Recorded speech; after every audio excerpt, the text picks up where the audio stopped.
1 month after Hamas attacked Israel, the humanitarian situation continues to get worse as Israeli forces pummels Gaza. Various countries and international groups have called for a ceasefire. However, Israel remains firm in continuing its attacks. Andrea Santos tells us more.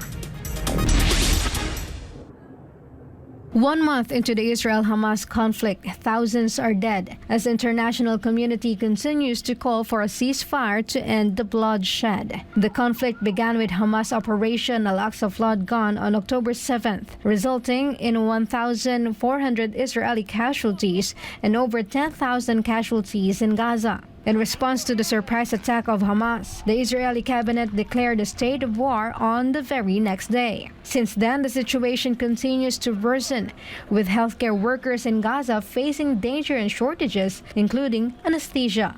Russia has called for humanitarian pauses, and the United Nations Human Rights Chief is visiting to address rights violations. Protests have also erupted across the world to express solidarity for Israel and Palestine, with some resulting to clashes between demonstrators. The data from the Institute for National Security Studies in Israel showed that as of Monday, the militant group has fired over 9,000 rockets to Israel. Meanwhile, the Israeli military on October 12 said that it has dropped about 6,000 bombs on Gaza in less than a week. The impact of this conflict has also spilled over their borders, as Hezbollah in Lebanon and Houthis in Yemen have taken actions to get involved, firing rockets, missiles while launching drone attacks on Israel. Meanwhile, the United Nations Security Council remains divided, with the U.S. supporting humanitarian pauses while Secretary of State Blinken discusses the issue at a G7 meeting. On Saturday, foreign ministers of Qatar, Saudi Arabia, Egypt, Jordan, and the United Arab Emirates met with U.S. Secretary of State Antony Blinken, urging the latter to persuade Israel to agree to a ceasefire.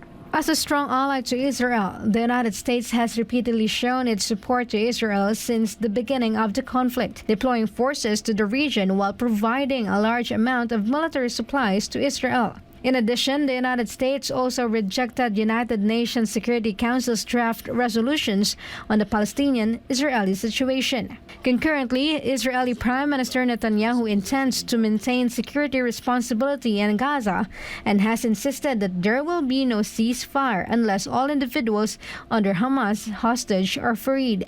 אני רוצה גם שתדעו שיש דבר אחד שאנחנו לא נעשה. לא תהיה הפסקת אש בלי החזרת חטופינו. שיוציאו את זה בכלל מהלקסיקון. אנחנו אומרים את זה גם לאויבינו וגם לידידינו.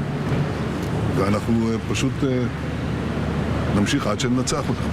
אין לנו אלטרנטיבה.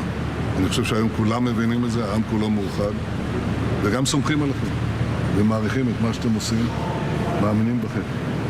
ונמשיך ביחד עד לניצחון.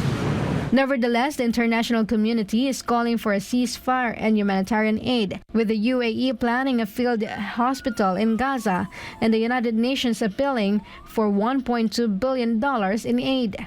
The war also gained the tensions between Israel and Arab countries again.